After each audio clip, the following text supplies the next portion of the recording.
At some point during your lifetime, you may have to commute from your home to your job, which unfortunately is not really a fun thing. You have to worry about traffic, you have to spend extra time, extra money, all of that stuff. I'm a firm believer in if you have to do something that you don't want to do, you might as well have as much fun as you possibly can while you're doing that thing. Today, I am here to talk to you about commuting on the Honda Rebel 500 and why I think this is a great commuter motorcycle. It may actually be one of the best motorcycles out there that you can actually get for commuting. Welcome to the Evergreen Motovlogs channel. Thank you so much for tuning on in. I'm going to hop on my Rebel 500 here and get into today's video.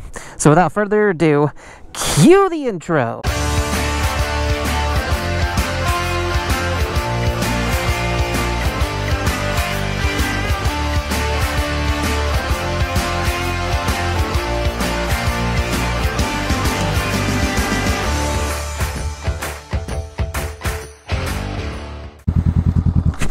Whoa.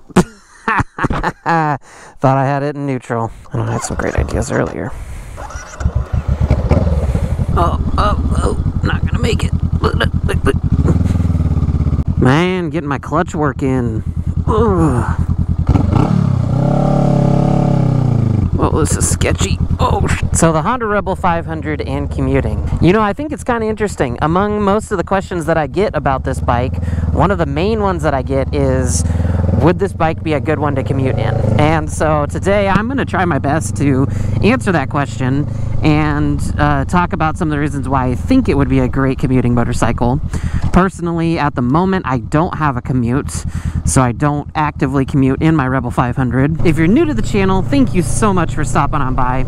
If you like motorcycle content or Honda Rebel content, consider hitting the subscribe button. I've got tons of it both on the channel and headed your way, so smash the notification bell for future uploads and or live streams. Either way, thank you so much for stopping on by and welcome to the Evergreen Motovlogs channel. I have ridden this bike on my commute in the past, and I've had a commute in the past as well. So I have an idea, obviously, of the frustrations that we all have to deal with heading to work and dealing with all of that stuff. The first reason that I think the Rebel 500 is one of the best motorcycles that you can commute on is because of gas mileage. Now, obviously motorcycles in general get great gas mileage, right? You're never going to go wrong in the gas mileage department unless you are riding a motorcycle with a ridiculously large engine, and even then it's still not as bad as most vehicles. The Rebel 500 does a really good job at balancing engine displacement and power with gas mileage. So in general, I can ride this bike however I want. You know, I can ride it soft and light on the throttle, or I can ride it really heavy, and I am still averaging about 55 miles to the gallon. I think Honda really knows what they're doing, dialing in, you know, getting peak performance with also great mileage out of the bike. Even though the first point is kind of a generic answer, just because, you know, obviously, like I said, any motorcycle is going to be a good commuting motorcycle, I still think the Rebel 500 is unique enough in the point that it has enough power to really do what you need it to do on a commute. And that's the second point. I think the Rebel 500 is awesome in any situation that you put it in, other than obviously racing, right? But it's not designed for that. Excited. So what I mean by that is everybody's commute is a little bit different, right? And the Rebel 500 is capable of working in every environment. So it does an awesome job if you're hitting the back roads and going through the twisties. It's a lot of fun. Sawhorsey. But at the same time, you can also take this bike on the highway, and it is completely highway capable. It does an awesome job. You can get around cars if you need to. There obviously is a little bit of that top-end power that does lack when you get to a certain point, but you know, when you're commuting, you're not necessarily looking to get to work any faster than your commute takes you, right? Like, it's just work. It's nothing special that you're going to. And so you might as well have some fun if you're taking the back roads and have a good time on the highway, and this bike can do both of it. Additionally, I think it's a great commuting motorcycle because it's super easy to sit down and learn on. It's super comfortable. The riding position is not something that if you do for 45 minutes to an hour, you're going to get extremely uncomfortable on. So, you know, the idea of riding a motorcycle into work and already kind of being sore or uncomfortable by the time you get to work and you haven't even started your day sounds terrible.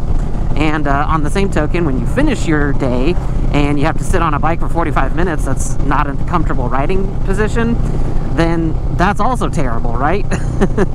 You want to be relaxed. You want to, you know, be able to focus on going into work for the day, focus on dealing with traffic, and all of that good stuff. And so I think the Rebel 500 does an awesome job because it is comfortable to ride, and it's got a few different features, especially the newer models, that make it easier, right? You know, you're really trying to make sure that you're just focusing on the road. When you're on a commute, you want to make sure that you can pay attention. You know, like I said, get ready for the day. And so having the slipper clutch makes it super easy. You're not going to wear your hand out, especially if you do something with your hands. And yeah, just the overall comfort, the design of the motorcycle. You know, the seat sits nice and low, so it's easy just to get on, flat foot. If you have to sit in a lot of traffic, you can just put your feet down, no problem. You're not stretching and, you know, awkwardly, uncomfortably kind of tippy-toeing your way down the road. And so I just think that all of those comfort features combined really help make this bike a better option to take when you're commuting. Like I said, the Rebel 500 is capable of almost anything, but I believe one of the things that it's really designed for, that Honda had in mind when they were making this bike, was to have something that you could comfortably get on and kind of cruise around, get from point A to point B. You know, you could say like a bar hopper, even though I don't agree with drinking and riding. But, you know, the term bar hopper kind of comes to mind. And really just being able to enjoy this motorcycle while you are on your commute, and kind of doing those shorter 45-minute, you know, quick jump rides is really what I think Honda was trying to keep in mind when they designed this bike. Of course, you can do more with it. If you have a longer commute, I wouldn't be worried at all about doing that. But I think it's a relatively easy bike to just pick up and ride. I think it can be one of the best bikes to learn to ride on. When you're commuting, you're not really stressing out about trying to flat foot the bike, or maybe you have a throttle that's extremely twitchy because you're riding a more powerful motorcycle, and you know, it's the morning, you're just kind of trying to focus on stop and go traffic. The throttle on this bike is really forgiving, and the power band is relatively linear. All of those things together, I believe, are attributes about the Rebel 500 at its core that make it a great commuting motorcycle. Like I said, I've been on this bike in stop and go traffic. Obviously, you can get fatigued after being in traffic for a really long time. I didn't feel like it was something that I was having to pull in a super heavy clutch and hold it for a long time. And then the throttle, I was having to watch that. You know, that just really wasn't the case. I kind of just moved the bike along through, you know, through traffic. This bike balances power with fuel economy. It's easy to ride. It's comfortable to ride on. All of those attributes together, I really think, make this one of the best bikes to commute on. And I haven't even touched on a few other things, like the price. Of course, there's dealer fees and all that other BS, but MSRP is $6,700. So, you know, all in, after gear and title and tag and all that kind of stuff, you know, 10 grand out the door, and you have to fill up almost never. You know, the fuel tank could be bigger, but it will handle almost any commute. I mean, the max that I get out of this fuel tank is about 155 to 165 miles. That's more than enough, I think, for most people's commutes. The price is great. The other big factor that I would say is you have the Honda reliability, right? Honda knows what they're doing with these small engines. They know what they're doing when they build stuff. They build quality vehicles. And the Rebel 500, being a Honda motorcycle, really makes it a quality vehicle, a quality bike, that you don't have to worry about 95% of the time, 99% of the time while you're on your commute.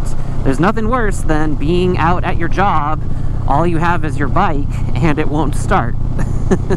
Obviously, Rebels have their fair share of problems, and Honda's not perfect, but I definitely appreciate what Honda does and know that they build quality products. That's just another thing to add that would make it a great commuting motorcycle. So of course, in conclusion, are there other motorcycles out there that are fantastic commuting motorcycles? Of course. Like I said, if you got to do something you don't want to do, you might as well try to have as much fun as you possibly can. I have a blast riding my motorcycle, so of course there are other motorcycles out there that are fantastic bikes to commute on, and potentially ones that are better than the Rebel 500. But the Rebel 500, in my opinion, is uniquely placed to be a bike that you can really just stretch really far. You can start on it as a beginner, you can take it through into your intermediate riding, and if you're a returning rider or somebody that is coming from a bigger motorcycle or bike with more power, you can hop on the Rebel 500 and still have a ton of fun on it. And it's completely capable. It can do whatever you need it to do, including taking you on a fantastic commute. If you're going to be commuting on the Rebel 500, I think there are a few things that you can do to this bike to make it a extremely more comfortable, much more improved commuting motorcycle. Go ahead and check out some of my videos on the mods that I have done to my Rebel 500. Go ahead and I'll link them on up here. Ooh, that was sketchy to do in the corner. Is the Rebel 500 a bike that I would commute on? Absolutely. I think that there are 3 things that you should do to this bike before you do choose to commute on it. The first one being getting a new seat. This is the Mustang Tripper Solo seat that they make for the Rebel 500, and I highly recommend, if your commute is any longer than 15-20 minutes, to pick up a new seat. That is going to be key. The next thing being a good windscreen. As you can see, mine's dirty. You can see a lot of the bugs and everything that comes at me while I'm riding. I think that having a good windscreen will reduce the riding fatigue. It will also allow you to stay a little bit cleaner and more protected on your ride. And then of course, when you're commuting to work, you need to make sure that you have good storage. So check out my videos on the Viking bags here. Any saddle bags, any swing arm bag, which I have on the side here, work great and allow you to store all the things that you need for your job and for your enjoyment on the motorcycle. This is a fantastic bike to commute on. I definitely will commute on it on my own. Leave a comment down below. Let me know what your thoughts are on commuting on motorcycles in general, and if you think the Rebel 500 is a good commuter motorcycle. I'm going to go ahead and cut it off there.